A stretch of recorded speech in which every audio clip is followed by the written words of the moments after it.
Awesome stuff. All right, there's something going on. Let's just wait and see. Hey, excellent. We're live on YouTube as well. Great. Let me just tell the guys as well if they want to tweet or whatever. And then we can start.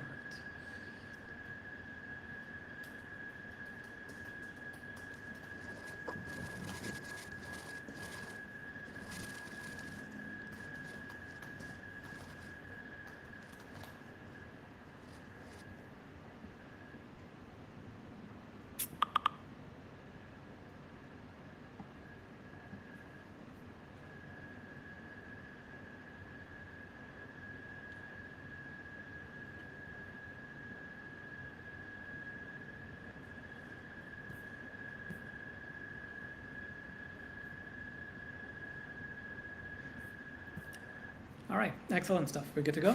Mhm. Cool, awesome. Hi everyone, welcome to this live stream of the new MacBook Pro 16, the M1 Max and M1 Pro powered models. Now, I can show this to you because I'm actually live streaming it from the MacBook Pro. Jimmy, are you on the MacBook Pro as well, or? As well, yes. I thought That's that'd be the best way to yeah, show the camera and the mics. great minds think alike, don't they? Yeah, maybe two alike. We should have. I know one of us should have, no worries at all. Cool. Well, I've got Jimmy with me over here, and hardcore geek, as you can probably see from his background right there. Massive, massive Mac fan. You were at GITEX last week with all your Mac collections. Lovely collection dating back, what, 30 years? 30 years of Macs or something? 45 years of 45 Apple years of Mac. computers. Wow. Yeah. Okay. Excellent. What started this interest? Like, what made you get into Mac?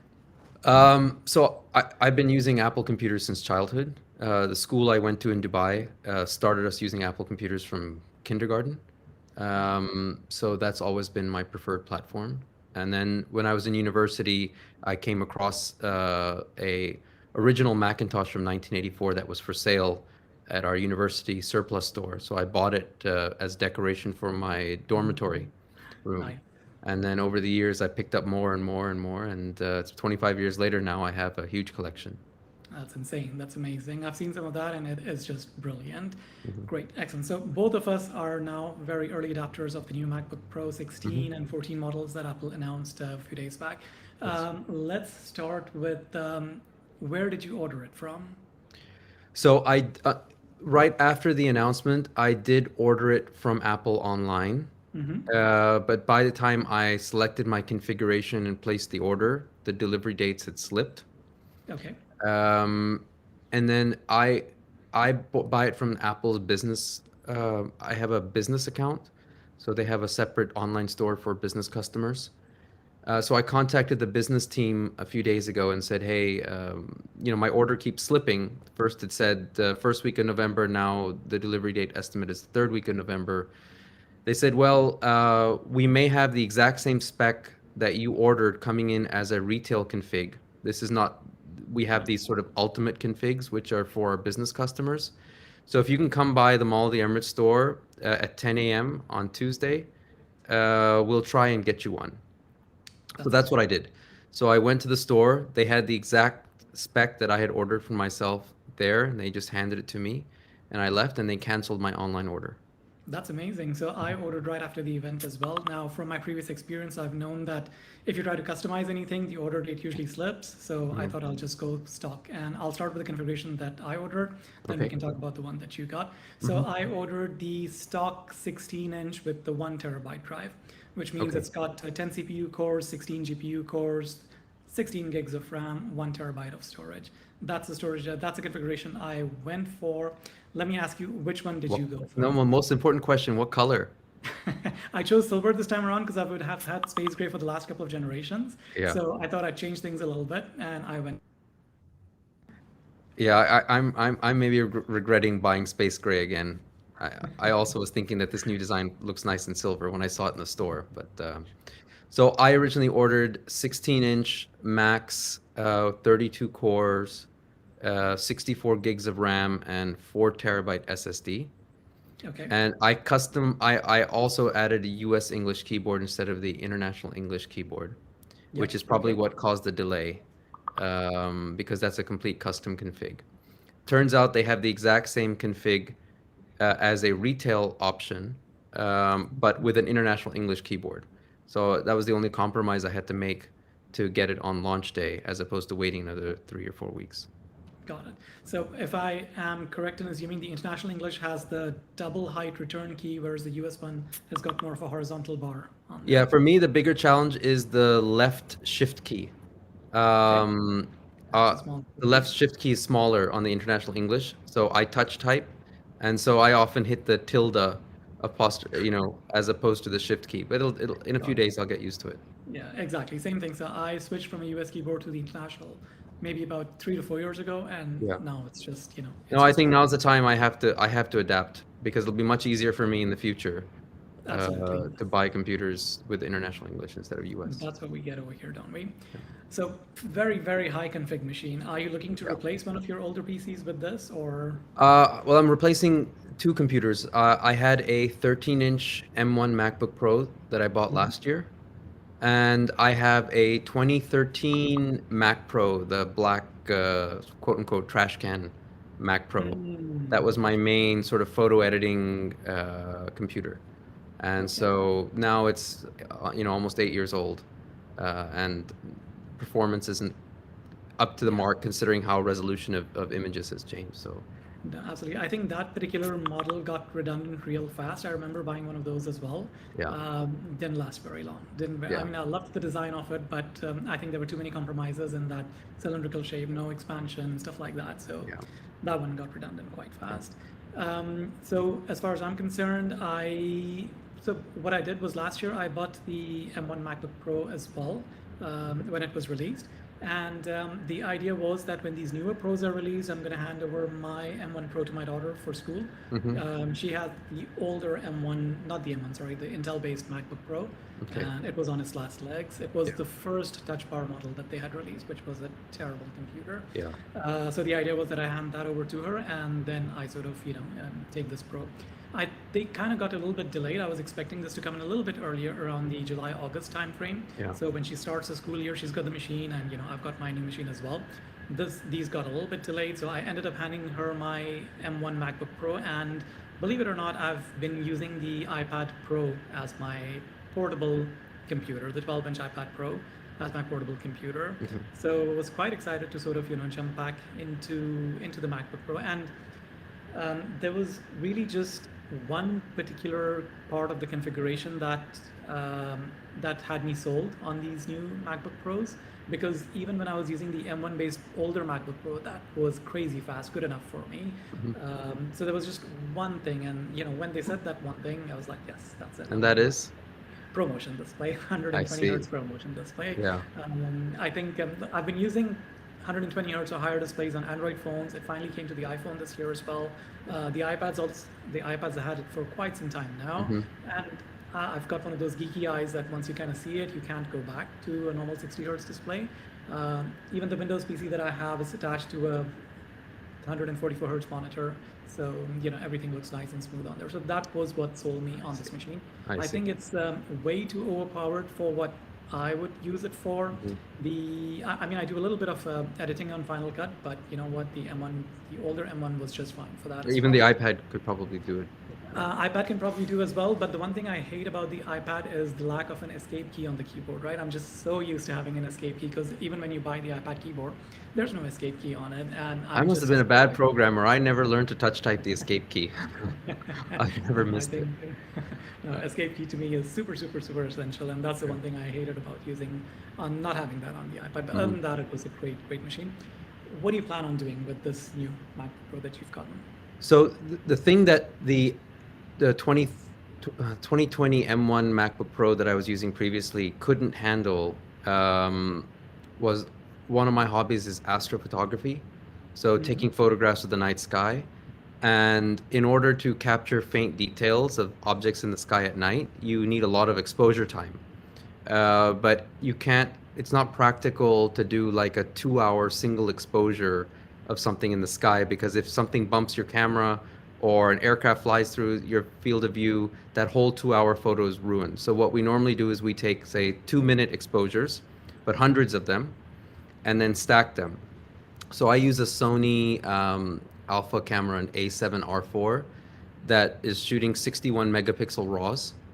And so I then have to take, 2 to 400 of these raw images and use a special software to stack them, basically combine the exposure time of all those images and use that to get rid of some of the noise. And then I'm left with like a 1 gig TIFF file, which is what I then edit. And that's where the RAM and GPU constraints of the previous generation M1 MacBook started to come into play. It was still much faster than my 2013 Mac Pro or my previous Intel PowerBook, but sorry, MacBook. That's how old I am. PowerBook, MacBook. But this one, I've done some tests last night with some of my more challenging files, and it's fantastic. Photoshop, Lightroom, and some of these custom tools are performing really well. So, I mean, okay, I'm not really heavily into photography and stuff, but you said 1 gigabyte TIFF image, right? Mm-hmm. Even the older Macs had 16 gigs of RAM. Mm-hmm. How do you, when you open that 1 gigabyte TIFF image, does it sort of uncompress into something much Yeah. larger? Yeah, I mean, that one image can end up taking up something like 8 to 20 gigs of RAM, depending on how you're editing and how many layers, how many filters you're applying to it. And now you're creating new layers in Photoshop, and then each of those layers has the same amount of data. It can really be an issue. And then when you want to export, so let's say I've taken to combine these images, first I capture them, they're raw files. They go into Lightroom and I do some basic editing to them. Now I need to export them as TIFFs. And the process of exporting 200 raw files to TIFF, to full-size TIFFs in Lightroom on my previous M1 MacBook Pro, the 13-inch, would take 45 minutes, an hour, hour and a half. And last night I did the same export that I timed on the other one. It took 52 minutes. It took 17 minutes on the new one. That is nuts. Another thing that I do sometimes is, let's say I'm taking a picture of an object in the sky where there's a lot of stars, but there's also like a nebula or a galaxy, and I want to edit the colors in the galaxy separately from the stars. I don't want the stars to become very colorful. So what people use is there's these filters either for Photoshop or standalone, which use neural networks to identify the stars in the image and remove them without disturbing anything else. It's as if the stars weren't there at all. And on my 2018 Intel MacBook Pro, that process for a large TIFF could take up to 45 minutes for it to process. With a Apple Silicon optimized version of the library running on my 2013 MacBook Pro, it would take 4 to 5 minutes. Last night I did it on this machine, and it took under a minute. That is insane. So that's a huge productivity gain. That is just nuts. Did you get the fans to come up? I still haven't managed to get the fans to come up on mine. No. Wow. So even in that 17-minute load that you had previously, you couldn't hear any fans come up? No. That is just... No, sorry. On the M1 MacBook Pro, yes, the fans would come on doing that process. But on this one, they haven't come on yet in the day and a half I've been using it. That is nuts. That is just nuts. Yeah, I think performance, for me specifically, I think I see a use case for you to sort of have something so heavy duty. I don't think I'm ever going to use something to even touch the capabilities of that, which is why I went with the standard config, because I was like, there's no way I'm going to need anything above and beyond that. So look, I mean, we've just had these machines for a little over a day now, so I mean, a lot more to discover. But let's start with the design of the machine. How are you liking it? What do you think of it? Just the general overall aesthetics of the machine. What are your thoughts on it? A lot of people have said it has sort of a retro feel, sort of it inspired by some of Apple's PowerBooks of yesteryear. In fact, I have one here to show you. This is the first metal laptop that Apple made. This is the titanium PowerBook G4. Okay. So not aluminum like the current ones, but made of titanium. But you can see that the design is very similar to what the current new laptops are like, with a flat, squared off top and a rounded edge at the bottom. So there are a lot of sort of retro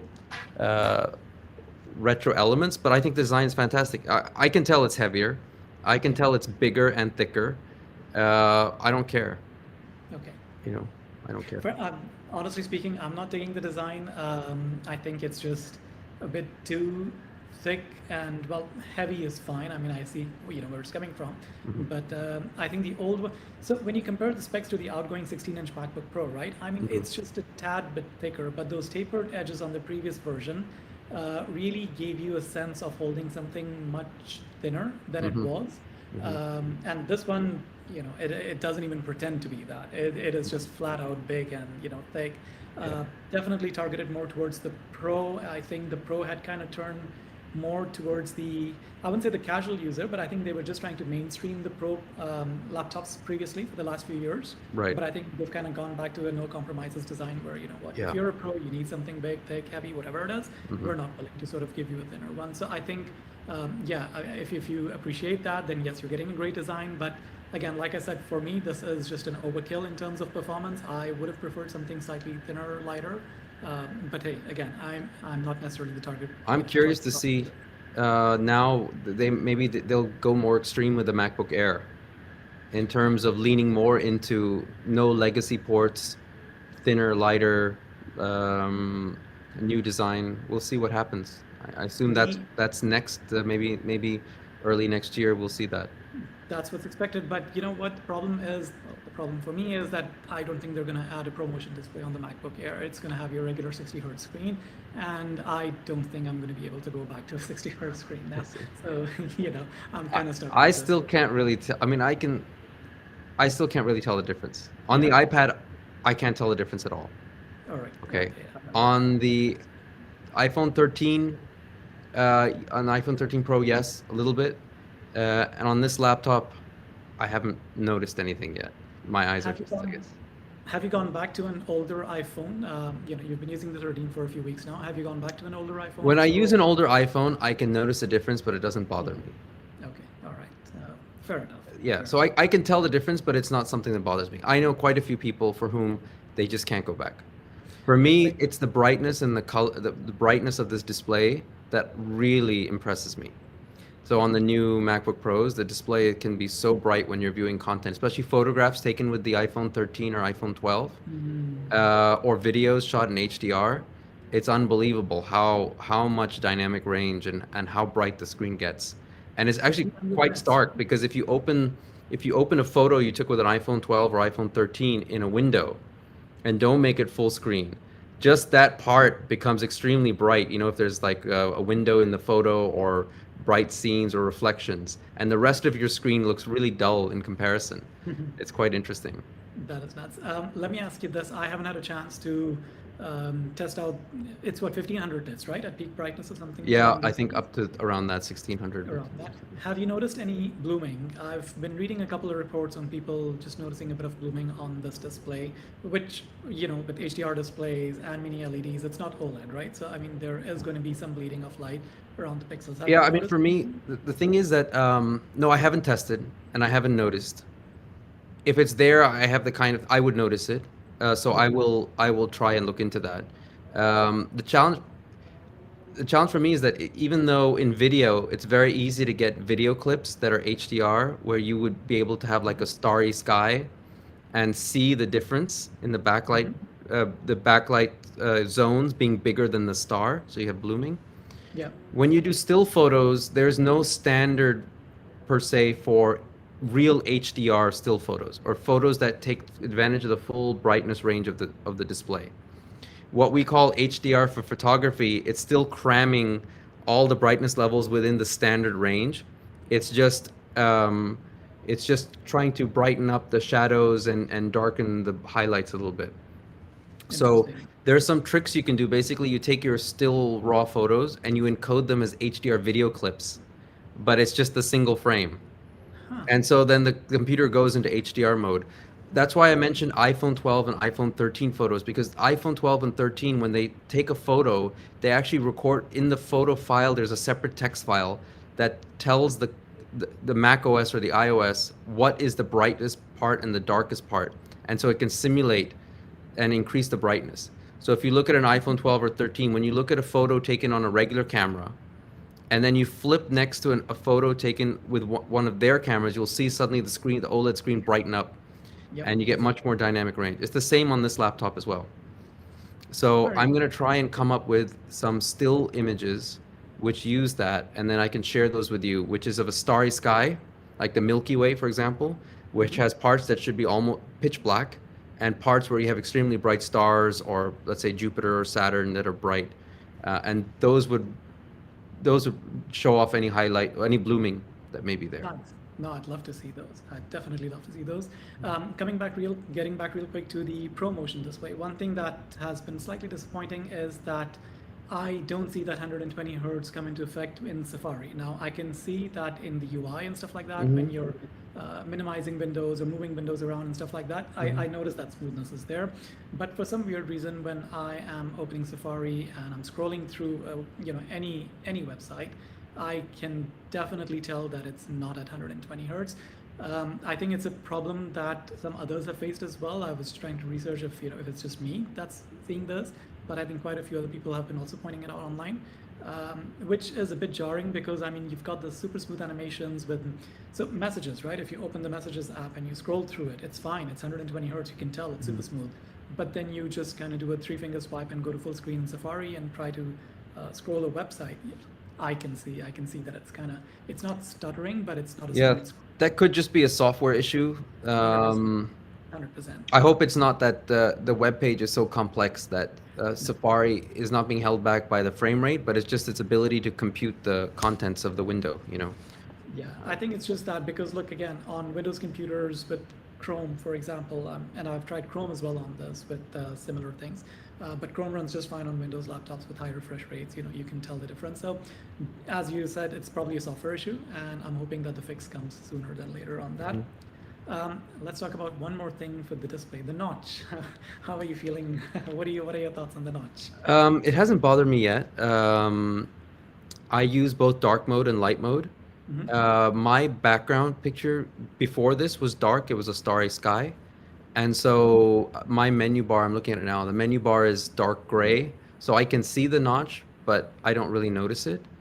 Um, yeah, I mean, I got used to it on the phone. I'll have to see in apps I use, third-party apps, if it's an issue. I think the thing that would bother me a lot is if the menu bar, my menus get split Yeah. around the notch. Um, Also, I on my Mac Pro, I have a 27-inch screen Hmm. with it, and I use iStats menu to keep track of like CPU performance and all this stuff. Looking now at the menu items I have, if I install that, it wouldn't fit to the How right of the many menu notch. items do you have on the right of the notch? Well, I Because have the date okay. and time in big, so I would have to maybe make that smaller. I have control center, Siri, search, VPN, Wi-Fi, battery. Do not disturb is on now, obviously, because we're on this call. Time Hmm. capsule, Creative Cloud, Dropbox, and I use another one called Magnet for helping me to arrange windows, Hmm. allowing me to snap windows in different configurations. So Yep. it's using up about 75% of the space to the right of the notch Oh on a wow. 16-inch screen. Oh So wow. I have space for maybe another 4 menu items, regular size. But if it's something that creates like 5 or 6, I don't know what's going to So happen. goes over that. I honestly have no issues with the notch whatsoever. I don't even notice it. I mean, Hmm. when I turned it on the first time, I looked at it and I'm like, yeah, I think it looks kind of cool actually. I thought it was nice because I think you're still getting a 16 by 10 aspect ratio Yeah. below the whole notched area, right? So there's plenty of surface on there for you to sort of browse your web pages or whatever else. And the notch to me is just like extra screen space that Yeah. didn't exist before. So I'm completely okay with that. Yeah. We also saw the return of MagSafe on Hmm. this. What are your thoughts on MagSafe? Don't care. Yeah. I can't remember a time when I used laptops with MagSafe before that it saved my laptop from falling. Hmm. And since 2016, I haven't used it. And I don't remember an incident where I knocked my laptop off the table. Yeah. Um, And honestly, I have a little dock with some extra breakout ports that I use to also charge my laptop. So I'm still using USB-C. I haven't, I don't even think I've used the MagSafe charger and cable that came with it since I got it Yeah. yesterday. Exactly the same thing. I've plugged it in, but I mean, just plugged it in on the Mac. I haven't actually plugged it in into the wall, Hmm. into the outlet. It's just something that was cool 5, 7 years ago when it existed on the MacBook Pro, but I think I've just gotten or you know, everywhere I've put USB-C ports wherever Yeah. I kind of need to be, and that's what charges this MacBook Pro as Right. well. Cool. Okay. Awesome. Well, any closing thoughts? Anything that you've noticed on the MacBook Pro worth highlighting? I know it's still too soon. I mean, we've just had a day with it, but anything else that you'd like to? One thing that I wasn't expecting or wasn't thinking about before I got it was the disk performance, read Hmm. write speeds of the SSD. Scrolling through Lightroom large libraries or Apple Photos, you know, when you have thousands of photos and scrolling really fast, there is no lag of loading thumbnails. Nice. Copying files is unbelievably fast. It's and compared to my 2013 Mac Pro, it's night and day. I mean, the speed of the SSD is so fast. It's really crazy. You said you've got the 4 terabyte version, right? Yeah, Okay, so I think Apple said that speeds are 7,000 Mbps or somewhere in that range, from yeah, what I it's remember. crazy. I That's how fast ran, RAM used to be a few years ago. yeah, exactly. Yeah. No, absolutely. So at least on the 1 terabyte version that I have, they're not that fast, which kind of makes sense because Okay. with these SSDs, when you put them in RAID configuration, the more you have, the Yeah. faster it goes. So I'm still averaging around 5,000, but I think on that 4 terabyte model, you'll definitely see that 7,000 range, which is significantly faster, and Yeah. I'm sure that, that is quite noticeable. For me, I think the keyboard's been quite nice. I really like the keyboard on this one. I don't know if they've changed much from the last generation of the keyboards, when they switched away from scissor butterfly to scissors or something. But I like the keyboard. I think it's quite nice to type on. I'm really liking the keyboard. And then finally, speakers for me sound very similar to the 16-inch Intel MacBook Pro. I don't see a huge difference between those two, but Mhm. yeah, I mean, just a couple of things that I've, noticed in my 24 hours with the machine. Yeah, I'm not a big keyboard person, so I can type on almost anything. Fair So enough. I never really noticed the problem with the butterfly. Yeah. I kind of missed the touch bar. And like in the last year, I feel like I got a little used to it.